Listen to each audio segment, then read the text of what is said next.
நம்ம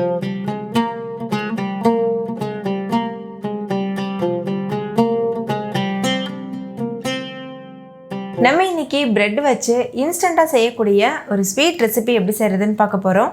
இது ரொம்பவே டேஸ்டியாக இருக்கும். செய்யக்கூடிய பொருட்களும் ரொம்ப ரொம்ப கம்மி. அதனால் வீட்டில் இருக்க பொருட்கள் வச்சு சட்டுன்னு ரெடி பண்ணி முடிச்சிடலாம். ஹாய் ஃப்ரெண்ட்ஸ், வணக்கம். என் பேர் Abhi. Welcome to Indian recipes Tamil. வீடியோக்குள்ளே போகிறதுக்கு முன்னாடி நம்ம சேனல் இந்தியன் ரெசிபீஸ் தமிழை சப்ஸ்கிரைப் பண்ணிக்கோங்க. கூடவே இருக்க பெல் சிம்பலையும் கிளிக் பண்ணிக்கோங்க.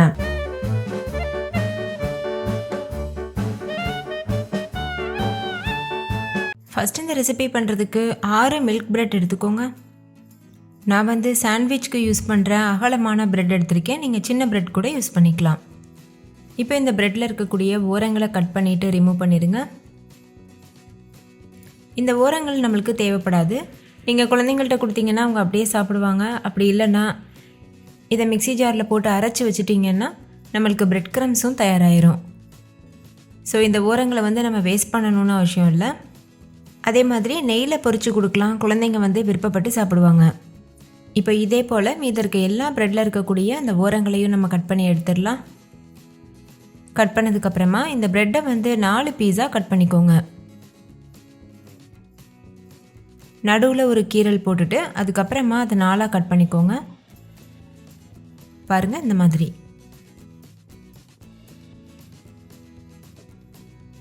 நீங்கள் ஒயிட் ப்ரெட் தான் யூஸ் பண்ணணும்னு இல்லை.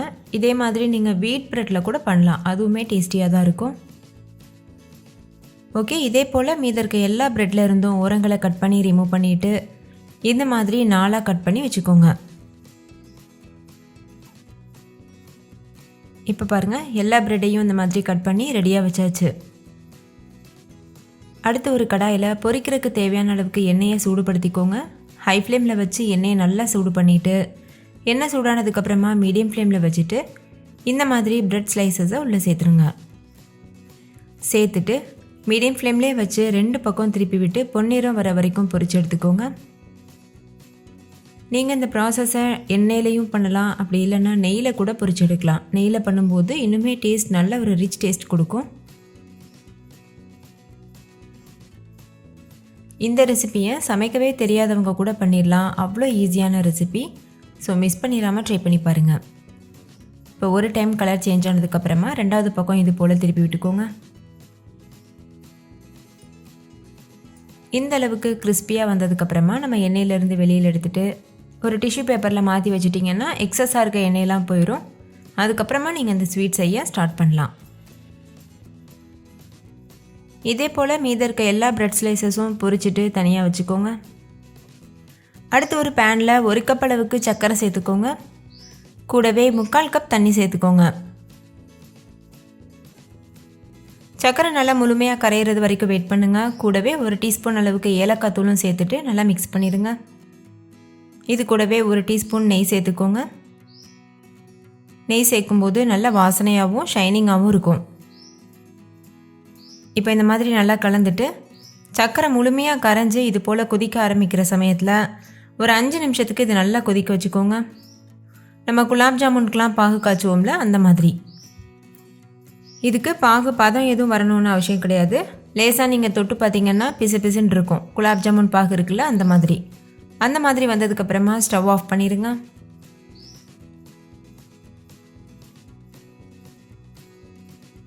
இப்போ குலாப் ஜாமுன் பாகு கன்சிஸ்டன்சிக்கு வந்துருச்சு. இப்போ நான் ஸ்டவ் ஆஃப் பண்ண போகிறேன். ஸ்டவ் ஆஃப் பண்ணிவிட்டு இந்த பாகு சூடாக இருக்கும்போதே நம்ம ஏற்கனவே பொரித்து வச்சுருக்க பிரெட் ஸ்லைசஸ் இருக்குல்ல, அதை உள்ளே சேர்த்துருங்க. சேர்த்துட்டு ஒரு 5 நிமிஷத்துக்கு இது நல்லா ஊற விடுங்க.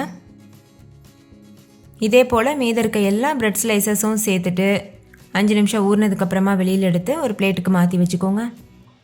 ரொம்ப நேரம் ஊறணும்னு அவசியம் கிடையாது. 5 நிமிஷம் ஊறினாவே போதும். பாருங்கள், இந்த மாதிரி 2 பக்கம் திருப்பி விட்டு ஊற விட்டுருங்க. ஊறினதுக்கப்புறம் வெளியில் எடுத்துகிட்டு இந்த மாதிரி ஒரு சன்னியில் மாற்றி வச்சுருங்க. எக்ஸ்ட்ரா இருக்க அந்த சுகர் சிரப்லாம் வடிஞ்சிரும். அதுக்காக இப்போ இந்த மிச்சம் இருக்க பாகு இருக்குல்ல, இது நம்மளுக்கு தேவைப்படும். அதனால் இதை வேறு ஒரு பவுலுக்கு மாற்றிட்டு அப்படியே வச்சுருங்க. ஏன்னா நம்ம ஸ்டஃபிங் செய்யும்போது இந்த பாகை ஊற்றி தான் ஸ்டஃபிங் பண்ணுவோம். இப்போ பாருங்கள், நான் வந்து வேறொரு பவுலுக்கு மாற்றிட்டு தனியாக வச்சுட்டேன். அடுத்து ஒரு கடாயில் 1 கப் அளவுக்கு காய்ச்சி ஆற வச்ச பால் சேர்த்துக்கோங்க. கூடவே 1 கப் அளவுக்கு பால் பவுடர் சேர்த்துக்கோங்க. நீங்கள் எந்த பிராண்ட் பால் பவுடர் வேணாலும் யூஸ் பண்ணிக்கலாம். ஸ்டவ்வை லோ ஃப்ளேமில் வச்சுட்டு இது நல்லா மிக்ஸ் பண்ணிக்கோங்க. ஸ்டார்டிங்கில் கொஞ்சம் தண்ணியாக இருக்க மாதிரி தான் இருக்கும். நம்ம மீடியம் ஃப்ளேமில் வச்சுட்டு கலந்துகிட்டே இருக்கும்போது நல்லா கெட்டிப்பட்டு வரும். இந்த பால் பவுடர் பாலோட நல்லா கரைஞ்சதுக்கப்புறமா நம்ம ஏற்கனவே எடுத்து வச்சுருந்த பாகு இருக்குல்ல, சர்க்கரை பாகு, அதை வந்து இது கூட சேர்த்துட்டு நல்லா இந்த மாதிரி கலந்துக்கோங்க. நல்லா கைவிடாமல் கலந்துகிட்டே இருக்கணும்.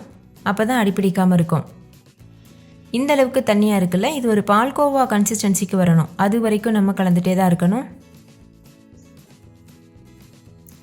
இப்போ பாருங்கள், திக்காக ஆரம்பிச்சிருக்கு. இது இன்னுமே நல்லா திக்காகணும். ஓரங்களெல்லாம் எடுத்து விட்டு இந்த மாதிரி கலந்துக்கோங்க. இப்போ இன்னுமே நல்லா திக்காக இருக்குது. ஆனாலும் இன்னும் கன்சிஸ்டன்சி ரீச் ஆகலை. ஸோ இப்போ இதை நல்லா கலந்துகிட்டே இருக்கலாம்.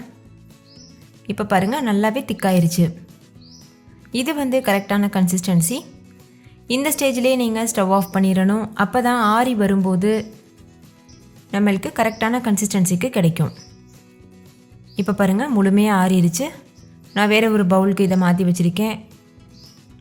நல்லா ஆறினதுக்கப்புறமா இந்தளவுக்கு கெட்டியாயிரும். இப்போது நம்ம ஏற்கனவே சுகர் சிரப்பில் டிப் பண்ணி வச்சுருக்க ப்ரெட் ஸ்லைஸ் இருக்குல்ல, அது உள்ள இந்த ஸ்டஃபிங்கை வந்து வச்சுருங்க. இந்த ஸ்டஃபிங் நீங்கள் அப்படியே சாப்பிடலாம். ரொம்ப ரொம்ப டேஸ்டியாக இருக்கும், பால்கோவா மாதிரி. இந்த மாதிரி எல்லா இடத்துலையும் படுறது அளவுக்கு அப்ளை பண்ணிவிட்டு இன்னொரு ப்ரெட் ஸ்லைஸ் வச்சுட்டு கவர் பண்ணிக்கோங்க. பாருங்கள், இந்த மாதிரி பார்க்குறக்கு ஒரு சாண்ட்விச் போல் இருக்குல்ல. நீங்கள் குழந்தைங்களுக்கு இனிப்பு சாண்ட்விச்சுன்னு சொல்லி கொடுக்கலாம். ரொம்ப விருப்பப்பட்டு கேட்டு வாங்கி சாப்பிடுவாங்க. உங்களுக்கு எந்த அளவுக்கு ஸ்டஃபிங் வேணுமோ அந்தளவுக்கு நீங்கள் ஸ்டஃபிங் ஃபில் பண்ணிக்கலாம். இதுக்கு வந்து அளவு கிடையாது. ஸ்டஃபிங் வந்து எந்த அளவுக்கு அதிகமாக வைக்கிறீங்களோ அந்தளவுக்கு டேஸ்ட் ரொம்பவே சூப்பராக இருக்கும் சாப்பிடும்போது. ஓகே, இதே போல் மீத இருக்க எல்லா ப்ரெட் ஸ்லைசஸ்லையுமே நான் ஸ்டஃப் பண்ணி வச்சுட்டேன். பாருங்கள், பார்க்கும்போதே ஒரு ரிச் டேஸ்ட்டில் இருக்குது. டேஸ்ட் ரொம்பவே அருமையாக இருந்துச்சு. ஸோ கண்டிப்பாக மிஸ் பண்ணிடாமல் ட்ரை பண்ணி பாருங்கள்.